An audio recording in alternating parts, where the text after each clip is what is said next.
I left my executive career to teach leaders how to tap into their potential using their body and their breath because I have seen firsthand what prolonged, intense stress does to our health, our well being, and our ability to think clearly.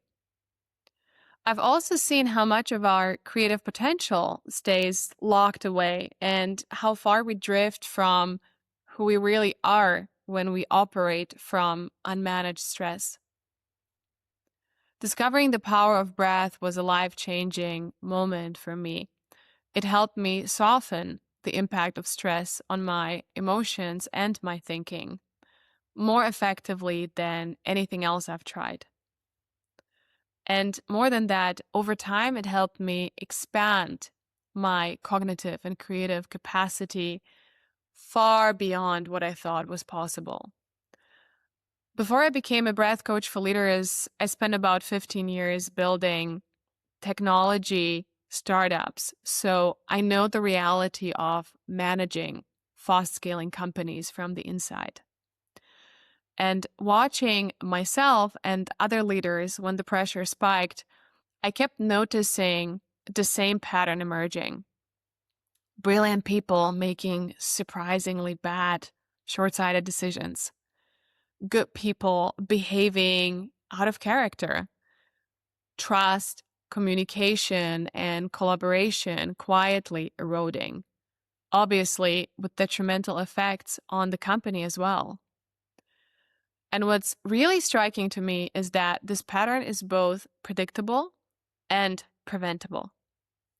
It's predictable because stress has a very clear, well-documented effect on our brain. Under stress, our focus narrows.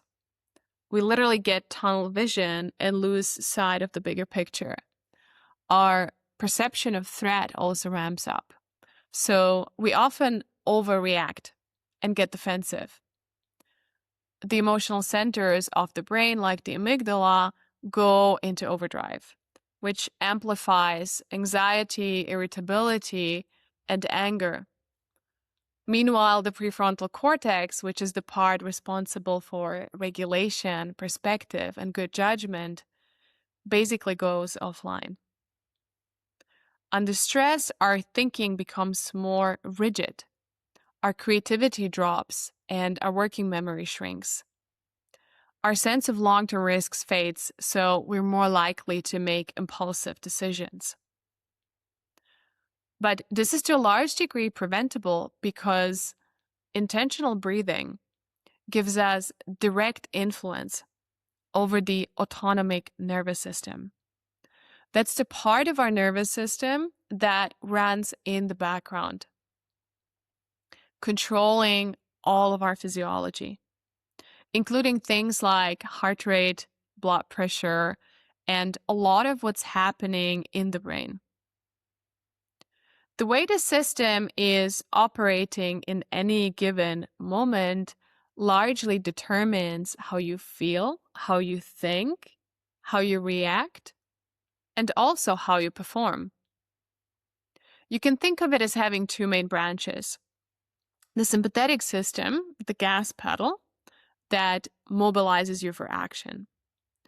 And the parasympathetic system, the brake, that supports relaxation, calm, and long-term recovery. What's important to know is that peak performance is not about choosing gas or the brake. It's about knowing how to balance them.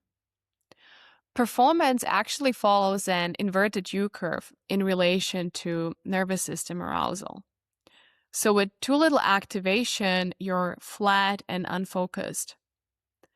With too much activation, on the other hand, you become chaotic and overwhelmed. The sweet spot in the middle is what is sometimes referred to as calm alertness.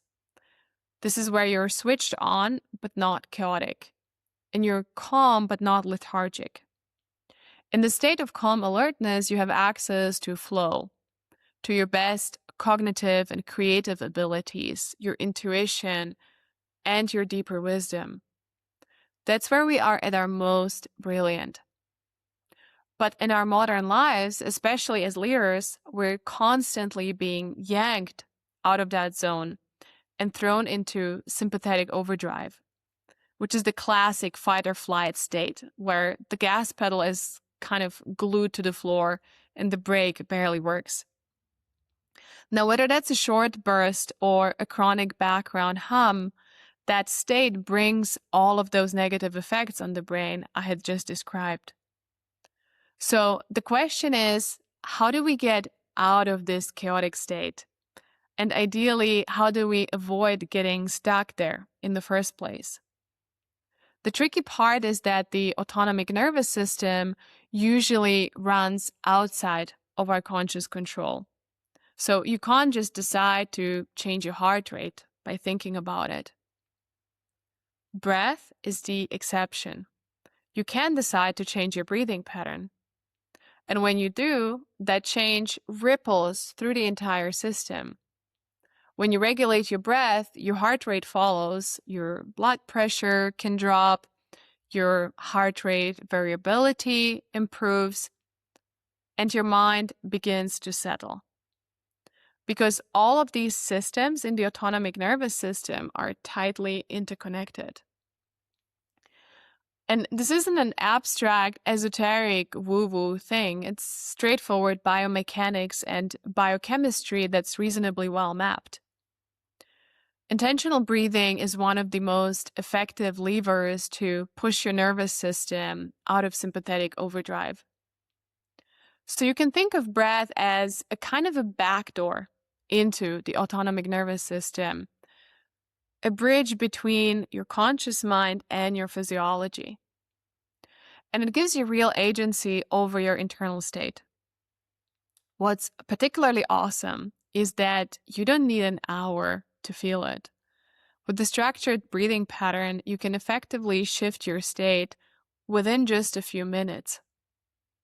And studies showed that if you practice even 5 minutes a day over a few weeks, you can start to feel your baseline move away from stress, anxiety, and frustration towards feeling more peaceful, clear, and steady. And this is exactly what we'll be working on in this program.